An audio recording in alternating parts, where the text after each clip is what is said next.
Kong, जिसे हम पूरी तरीके से एंटरटेनमेंट का बहुत ही बड़ा पैकेज मान सकते हैं। तो बिना आपको प्रतीक्षा कराए चलिए चलते हैं मूवी की तरफ। कहानी की शुरुआत होती है एक बहुत ही पुराने समय से, जहाँ एक लड़की होती है थिएटर आर्टिस्ट। उसके पास इतना काम नहीं होता है कि वो अपना खाना एक टाइम का भी खा पाए। वो एक बहुत ही अच्छी थिएटर आर्टिस्ट होती है जो कि लोगों को हंसाने का बखूबी काम करती है। उसका नाम होता है एन। अगले ही पल में हम देखते हैं कि उसके पास जो अपने लाइफ चलाने का आखिरी काम था, एक थिएटर, वो भी अभी बंद करवा दिया गया है। वहीं अपने जिंदगी से परेशान एक आदमी दिखाया जाता है, मिस्टर कार्ल। वो होते हैं एक डायरेक्टर जो कि बहुत ही मतलबी और लालची किस्म का आदमी है। वो वहाँ पे अपने प्रोड्यूसर्स को एक नई पिक्चर के बारे में बताना चाहता है, जिसके बारे में वो कहता है कि आप इस पे इन्वेस्ट करिए और मैं एक बहुत ही अच्छी मूवी लाने की कोशिश करता हूँ। कहीं ना कहीं वो अपने दिमागी संतुलन से हिला हुआ इंसान भी होता है, क्योंकि वो लोगों को विश्वास दिलाने की कोशिश करता है कि हाँ, इस दुनिया में अभी भी और भी ऐसी चीजें बाकी है जो कि तुमने अभी तक नहीं देखी है। कार्ल अपनी पिक्चर नेचर और एनिमल्स पे बनाता था।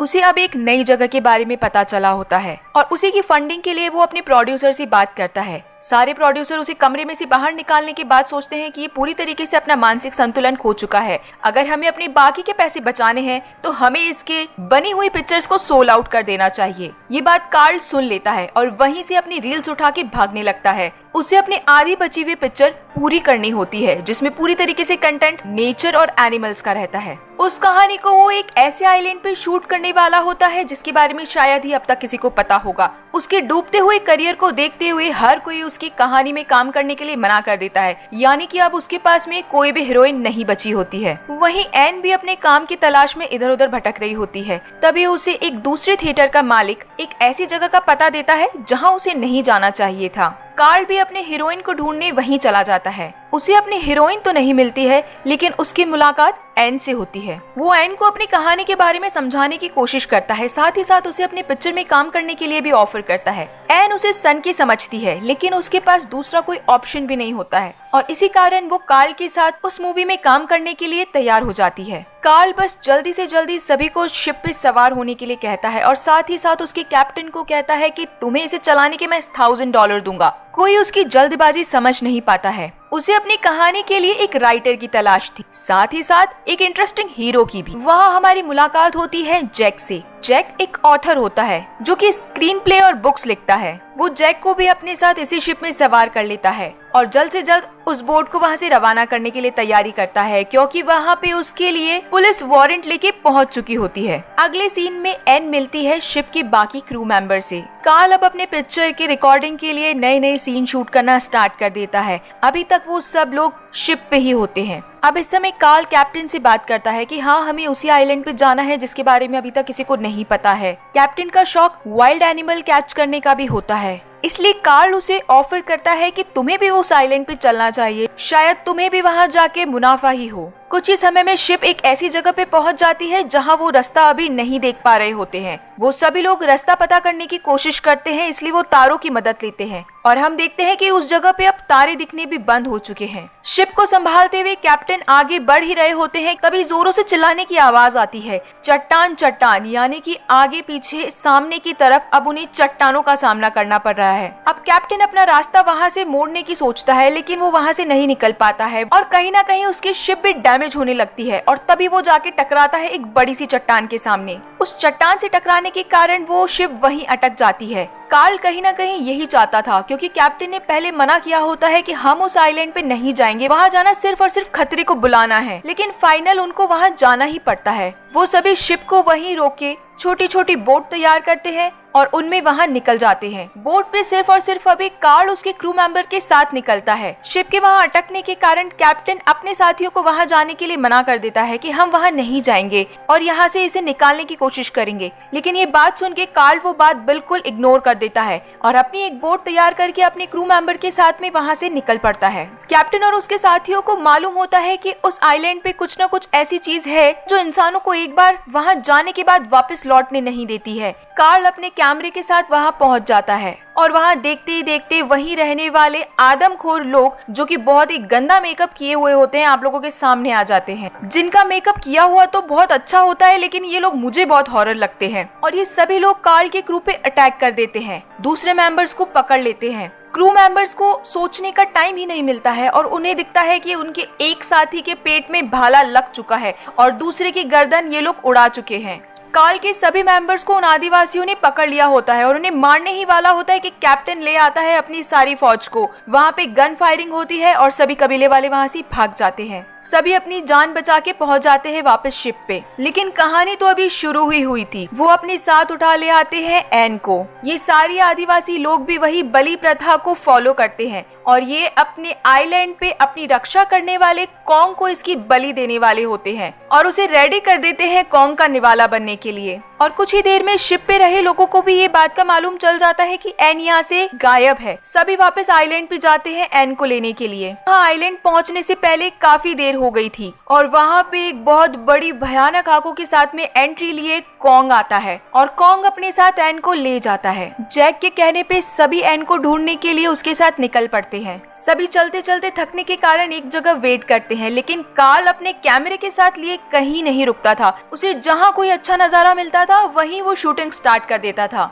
वो कुछ ही दूर पे आगे चल के अपने कहानी के हीरो यानी कि बक्स्टर को कहता है कि तुम आगे जाओ और उसे आगे देखने को क्या मिलते हैं, हमारे सबसे एंशिएंट एनिमल्स यानी कि डायनासोर। उनकी इस बेवकूफी ने डायनासोर का ध्यान उनकी तरफ खींच लिया होता है और डायनासोर पलक झपकते ही उन लोगों के पीछे बहुत ही तेजी से भागने लगते हैं। वहाँ पे बैठे सभी आराम करने वाले लोगों की तो नींदें उड़ जाती है और वो बस वहाँ से भागना शुरू करते हैं। उन बड़े बड़े डायनासोर्स के बीच में कुछ छोटे छोटे डायनासोर्स भी थे जो कि इंसानों को तो बिल्कुल खाना ही चाहते थे। वो डायनासोर एक के पीछे एक भागने लगते हैं और वो रेस इतनी तेज होती है कि उनके बीच में आए क्रू मेंबर अपनी आखिरी सांसें ले रहे थे। इसी के बीच हम एक सीन देखते हैं कि कॉन्ग इतना बड़ा जानवर था कि वो काफी तेजी से भागता और उछल रहा था, लेकिन हमारी नन्ही सी एन इतना कुछ नहीं झेल पाई। एन उस समय पे बेहोश हो जाती है। कॉन्ग उसे एक जगह रख देता है और उसे उठाने की कोशिश करता है। एन की आंखें खुल जाती है और उस समय वो अपने सामने पाती है किंग कॉन्ग को जो कि दूर कहीं बैठा होता है। एन वहाँ पे कॉन्ग की नजर चुरा के भागने की कोशिश करती है, लेकिन साथ ही साथ में कॉन्ग उस पे नजर रख रहा होता है।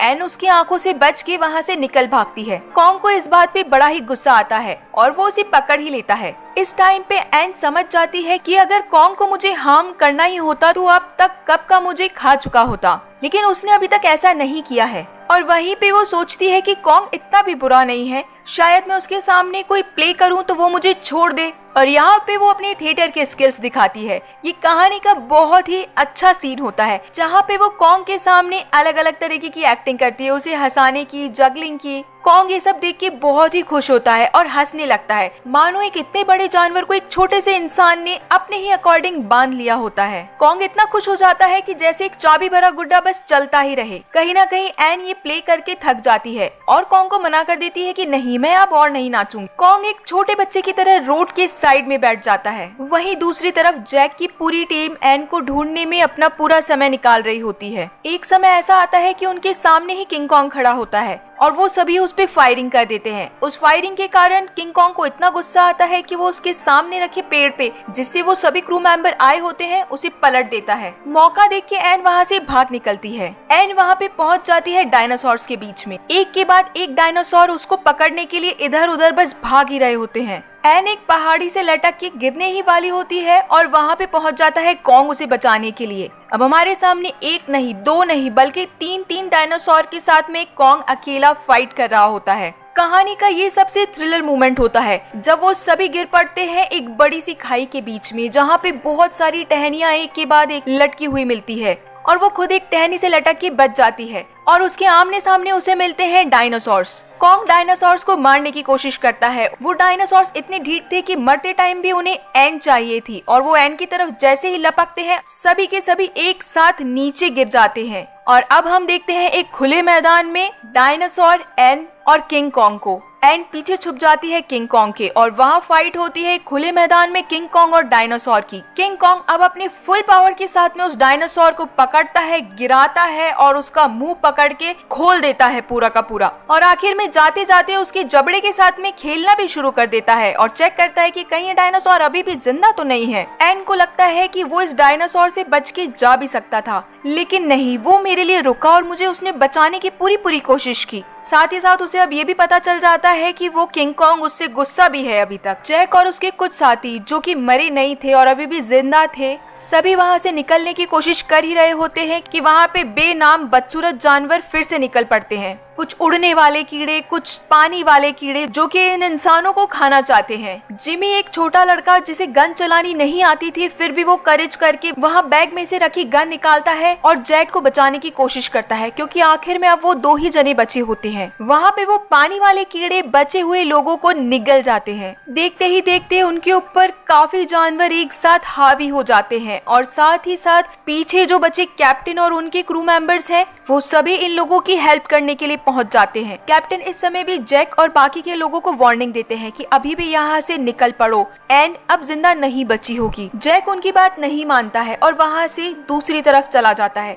कार्ल कैप्टन को बताता है कि एन अभी तक नहीं मरी है, वो अभी भी जिंदा है। दूसरी तरफ किंग कॉन्ग अपने साथ में एन को ले आता है एक पहाड़ी की बहुत ही ऊंची चट्टान पे, जहाँ से वो सनसेट देख रहे होते हैं, एक बहुत ही ब्यूटीफुल सीन। एन अब थकने के कारण किंग कॉन्ग के हाथ पे ही सो जाती है। किंग कॉन्ग उसे जगाने की भी कोशिश नहीं करता है। जैक अपना रास्ता बना ही लेता है एन को ढूंढने के लिए और वो चट्टानों के रास्तों को पार करके एन के पास पहुंच जाता है। वो एन को उठाता है और कहता है चलो हमें चलना है। उसी समय किंग कॉन्ग की आंखें खुल जाती है और किंग कॉन्ग सोचता है कि ये लोग एन को मुझसे दूर ले जाएंगे, और देखते ही देखते एन वहाँ से चली जाती है। किंग कॉन्ग को लगता है जैसे कि एन को उससे कोई बहुत दूर ले गया है। वो एन को वापस पकड़ता है और अपने पास में ले आता है, लेकिन उसके आसपास बहुत ही सारे चमगादड़ उसके ऊपर एक साथ अटैक कर देते हैं। उससे वो डिस्ट्रैक्ट हो जाता है। इतनी ही देर में जैक और एन वहाँ से निकल पड़ते हैं। जैसा कि मैंने पहले भी बताया था कि कार्ल एक बहुत ही मतलबी और लालची किस्म का आदमी था। वो चाहता था किंग कॉन्ग को कैद करना। उसे पता था कि एन के पीछे पीछे वो किंग कॉन्ग जरूर आएगा। जैक और एन अब पहुंच जाते हैं किनारे पे। किनारे की वो बड़ी सी दीवार के बीच में से जैक और एन तो बाहर आ जाते हैं, लेकिन वो दीवार इसीलिए बनाई गई थी ताकि उस आइलैंड पे रहने वाले कोई भी जीव वहाँ से बाहर नहीं निकल पाए। किंग कॉन्ग एन को पाने के लिए वो दीवार भी उस दिन पार कर जाता है और वहाँ से बाहर आ जाता है। शिप में बैठे सभी लोगों ने प्लानिंग करी होती है बहुत ही शानदार किंग कॉन्ग को पकड़ने की। वो वहाँ पे बड़े बड़े जाल बिछा चुकी होती है। साथ ही साथ शिप में रखी सारा क्लोरोफॉर्म भी वो लोग बाहर ले आते हैं कि जैसे ही कॉन्ग बाहर आएगा हम उसके ऊपर क्लोरोफॉर्म डालेंगे, साथ ही साथ फायरिंग करेंगे और उसे पकड़ के अपने साथ ले जाएंगे। किंग कॉन्ग को वो जाल किसी भी तरीके से नहीं रोक सकते थे। इतने बड़े क्रीचर को एक जाल रोकना बहुत ही हंसी मजाक वाली बात लगती है। एन को वो दूर जाता देख पागल हो जाता है और वो सारे के सारे जाल तोड़ देता है। सभी वहाँ से निकलने के लिए बोट में सवार हो ही चुके होते हैं। किंग कॉन्ग जैसे ही पास आने लगता है वो किंग कॉन्ग के ऊपर क्लोरोफॉर्म की बोतलें फोड़ देता है और साथ ही शिप का कैप्टन भी उसके ऊपर अटैक कर देता है। किंग कॉन्ग अपने आंखों के सामने से एन को जाते हुए देख रहा था। वो उसे बिल्कुल भी छोड़ना नहीं चाहता था। साथ ही साथ एन भी सभी को मना कर रही थी कि इसे मत मारो, इसे मत मारो, ये बहुत ही अच्छा जानवर है, यानी कि वो किसी को भी हार्म नहीं पहुंचाना चाहता था। और वहीं इतना बड़ा जानवर ह्यूमंस की बेवकूफी के कारण बेहोश हो जाता है। कार्ल जो कि एक बहुत ही घटिया आदमी था, अपनी प्लानिंग में कामयाब होने के बाद अपने शहर में पहुंच पड़ता है और एक बहुत ही बड़ा शो ऑर्गेनाइज करता है। वो किंग कॉन्ग के लिए एक एग्जीबिशन वाला हॉल तैयार करता है, मानो कि किंग कॉन्ग कोई चीज है और उसे सभी लोग देख के तालियां बजाएंगे। वो शहर के सबसे बड़े थिएटर को बुक करता है। इस बात को पता चलने के बाद कि शहर में एक बहुत ही बड़ा क्रीचर लाया गया है, सभी लोग उसे देखने के लिए कार्ल की हर टिकट खरीद लेते हैं। वो ही प्रोड्यूसर्स कार्ल के शो में पहुंचते हैं जो पहले कार्ल को पागल कहा करते थे। जैक एन से प्यार करता था, इसी कारण उसने एन के लिए एक फनी बुक लिखी थी क्योंकि एन थिएटर प्ले करती थी। जैक वहाँ किंग कॉन्ग वाले शो में नहीं गया होता है। कार्ल वहाँ बड़ी सी स्पीच के साथ में वो शो स्टार्ट करता है। कॉन्ग अब भी बेहोशी की हालत में ही वहाँ पे बैठा होता है। इस समय वो किसी भी तरह की कोई गलत हरकत नहीं कर रहा होता है। जैक को फील होता है कि उसे इस समय पे एन के पास होना चाहिए था, इसलिए वो भी कार्ल के ही शो में पहुँच जाता है और वो देखता है कि कैसे कार्ल सारा का सारा क्रेडिट मिस्टर बक्स्टर को दे देते हैं, जिन्होंने एक टाइम पे अपनी कदम पीछे ले लिए थे एन को ढूंढने जाने के समय पे। अब कार्ल वहाँ कहता है सभी ऑडियंस के सामने कि देखिए कैसे ये इतना बड़ा जानवर एक लड़की के वश में है। किंग कॉन्ग के सामने एक लड़की लाई जाती है, वो एन नहीं होती है। ये देख के किंग कॉन्ग बहुत ही ज्यादा गुस्से में हो जाता है और अब वो एन को ही ढूंढने लगता है। इतने गुस्से में होने के कारण वो अपने हाथ में बंधी बड़ी बड़ी लोहे की सलाखों और बेड़ियों को तोड़ देता है और थिएटर में बैठी पब्लिक की तरफ पहुंच जाता है। सारी पब्लिक वहां से बहुत ही तेजी से भागने लगती है। उसी समय उसकी नजर पड़ती है जैक पे, मानो वो जैक को उठा के पूछना चाहता है कि एन कहाँ है। पूरा थिएटर तोड़ के किंग कॉन्ग अब शहर की तरफ बढ़ जाता है। छोटी छोटी गाड़ियां मानो खिलौनों की तरह उससे भिड़ रही थी, एक के बाद एक सारी गाड़ियां आपस में भिड़ रही थी और कॉन्ग कुछ गाड़ियों को उड़ा उड़ा के हवा में फेंक रहा था। वहां पे भाग रही हर सफेद बाल वाली लड़की को वो उठा के देख रहा था कि क्या ये एन है। उसी टाइम जैक उसे शहर से बाहर ले जाने की प्लानिंग करता है और वो कार में बैठा उसकी नजर अपनी तरफ खींच ही लेता है। अब किंग कॉन्ग जैक के पीछे भागता है काफी तेजी से और एक टाइम आता है कि किंग कॉन्ग के सामने खड़ी होती है एन। किंग कॉन्ग एन को अपने सामने देख के मानो उससे बहुत सारे क्वेश्चंस पूछना चाहता था कि आखिर वो कहाँ चली गई थी उसे छोड़ के। किंग कॉन्ग उसे शहर से काफी दूर ले जाता है। शहर के इतनी ठंड के कारण वहाँ पे बहता पानी भी अब बर्फ बन चुका था और उसी बर्फ पे किंग कॉन्ग अब एक बच्चों की तरह लोट-पोट रहा था। उसने ऐसी बर्फ में शायद ही कभी खेला होगा, साथ ही साथ एक ह्यूमन के साथ तो पहले कभी नहीं। वो वहाँ पे गोल गोल घूमता है, वहाँ पे लेट जाता है और एन के साथ बर्फ में खेलता है और यहाँ पे पूरी पहुँच जाती है पुलिस फोर्स। किंग कॉन्ग फिर से एन को बचाते हुए वहाँ से भागता है और शहर की सबसे ऊंची बिल्डिंग पे चला जाता है। वो एन को इस टाइम पे भी अपने पास में रखना चाहता है। इतनी ऊंची बिल्डिंग पे नीचे से फायरिंग करना तो इम्पॉसिबल था और हेलीकॉप्टर्स के बीच में फायरिंग का सीन बहुत ही ज्यादा ऑसम दिखाया जाता है। प्लेन घूम घूम के किंग कॉन्ग को बहुत ही बुरी तरीके से फायर कर रहे होते हैं। एन भी पीछे नहीं हटती है और वो भी पहुंच जाती है किंग कॉन्ग के पास में। वो हेलीकॉप्टर्स को इशारा करती है कि फायरिंग मत करिए, फायरिंग मत करिए। नो नो के साइन के साथ में वो चिल्लाती है। किंग कॉन्ग इतने घायल होने के बाद में भी एन को ही प्रोटेक्ट कर रहा था। एक समय पे सारे प्लेन उसके सामने आने की बजाय सभी के सभी पीछे से किंग कॉन्ग के ऊपर बहुत ही बुरी तरीके से फायरिंग करते हैं। एन उसे टच करती है, आगे बढ़ती है और वो बहुत ही बुरी तरीके से रो रही होती है क्योंकि उसे मालूम होता है कि ये ह्यूमंस इसे कभी भी जिंदा तो नहीं छोड़ेंगे। वहाँ पे हम देखते हैं इस मूवी का सबसे इमोशनल सीन और वो 100 माले की बिल्डिंग से नीचे आके गिर जाता है। वहीं शहर के बाकी सभी लोग उसके ऊपर ऐसे खड़े होते हैं कि मानो जैसे उन्होंने मार गिराया हो इस बड़े से जानवर को। और कहानी के अंत में कार्ल वहीं पे ये डायलॉग मारता है कि इसे गोलियों ने नहीं मारा है बल्कि इसे हुस्न ने मारा है। इससे हम समझ सकते हैं कि जानवर भी इंसानों से बहुत प्यार करते हैं। और वहीं पे वो बड़ा सा जानवर खत्म हो जाता है। यहीं पे होती है ये बहुत ही खूबसूरत कहानी की एंडिंग। आप